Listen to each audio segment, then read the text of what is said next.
notes on my phone over here.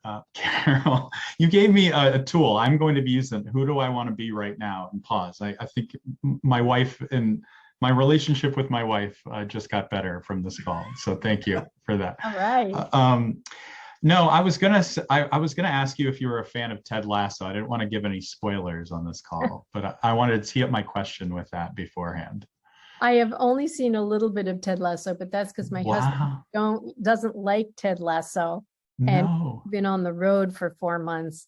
The little time you are at home, you don't. Yeah, I imagine you don't have a Okay. lot of free time. Yeah. Doesn't Well, without doing a lot of watch 2 episodes, and the 2 I've seen are lovely. I will be sneaking episodes on the side. yes, sneak away and take that down because I think you would just just I've seen the adore it. first episode, and I think I saw a recent episode. Okay. Well, on the last one, they asked the guys all get together for like a support group. They call it the Diamond Dogs, and they talk about all these like relationship issues and leadership issues and all that. And one of them asked, "Can people change?"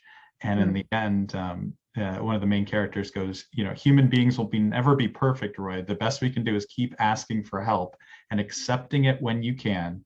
And if you keep doing that, you'll always be moving towards better. And Oh, I love that.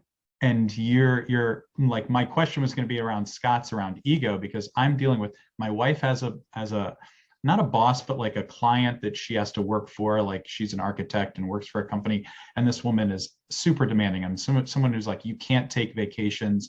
I'll be calling you on vacations. We'll be on our free time at night. She's rushing to do something for this woman, just so, very high ego. And then on the other end, I'm working at a company where, very demanding, all about revenue, layoff, like that sort of thing, a leader that founded the company. And so I guess my question is to change, when you work with somebody with like a very like high unhealthy ego, how do you begin to get that person to change? Because I agree. I think it is one of the poisons of our workplaces. And I wish I want to like help change as a non-leader, someone in a non-leadership role. I'm an individual contributor, but I don't know really how to do it. We have an all hands call, and I want to ask a really good question of our leaders. After kind of not communicating a really bad layoff, there was no communication sent out to employees about it, and it just rubs me the wrong way. Yeah, that's just really poor hygiene. And do these people have boards? We do. Yeah. Yeah. Well, I don't know about my wife's company. Yeah. But it is interesting to see what are ways to communicate, because a lot of these people, it starts out with extrinsic motivation. I mean, I've had a number of people where the board just throws somebody at me and just says, if you don't have coaching with Carol for a year, you're out. It's like, so what really helps is can somebody higher than them say, you got to work on this. What you're doing may be working well for the numbers right now, but I'm worried about the numbers 3 years from now as well. So very often, how do you go with the extrinsic motivation first and then create the relationship with them and then see what it is they're willing to change?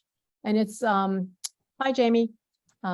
What's hard, the impact they have on people is hard. So why I'm interested, I'd love to talk to you, because my next book is sort of about something like this. Because then back to the box again, which is, let's say you can't change the leader. Okay. How can you buffer yourself from the negative effects of that leader? How can you, wean them a tiny bit? If the person is really abusive and violating your values, then what's your longer term game of working somewhere else? But while you're stuck there, the big thing is not to let them hurt your relationship with yourself. So for your wife, it would be, do not internalize the pathology of your leader. Your leader may be hard driving. You may or may not be able to meet all of her expectations, but if you don't, you can't, it's not about you. So how do you really keep like inside that box? Bad leadership going in on this side.